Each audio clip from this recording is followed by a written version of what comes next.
കൂട്ടുകാരെ, ഞാൻ ഷാന സഫറ. ഞാൻ ഇന്നിവിടെ വന്നിരിക്കുന്നത് വായനാ ദിനവുമായി ബന്ധപ്പെട്ടുള്ള ഒരു കൊച്ചു പ്രസംഗം അവതരിപ്പിക്കാനാണ്. എന്നാൽ നമുക്ക് പ്രസംഗത്തിലേക്ക് എടുക്കാം. നമസ്കാരം.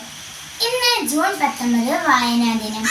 വായനയുടെയും അറിവിന്റെയും ലോകത്തേക്ക് നമ്മെ കൈപിടിച്ചു നടത്തിയ PN പണിക്കരുടെ ജന്മദിനം.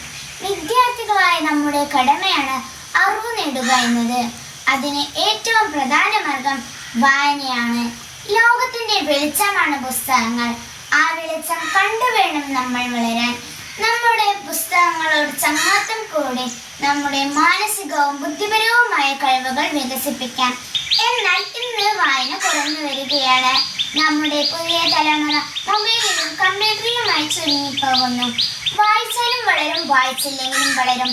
വായിച്ചാൽ വിളയും, വായിച്ചില്ലെങ്കിൽ വളയും എന്ന് കുഞ്ഞുണ്ണി മാഷിന്റെ വാക്കുകൾ നിങ്ങൾക്ക് മുന്നിൽ സമർപ്പിച്ചുകൊണ്ട് നിർത്തുന്നു. നന്ദി, നമസ്കാരം. എൻ്റെ ഈ കൊച്ചു പ്രസംഗം നിങ്ങൾക്കെല്ലാവർക്കും ഇഷ്ടപ്പെട്ടെന്ന് കരുതുന്നു. ഇഷ്ടപ്പെട്ടാൽ ലൈക്ക് ചെയ്യുക, കൂട്ടുകാരിലേക്ക് ഷെയർ ചെയ്യുക. നിങ്ങൾക്ക് എന്തെങ്കിലും അഭിപ്രായങ്ങൾ ഉണ്ടെങ്കിൽ കമന്റ് ചെയ്യുക.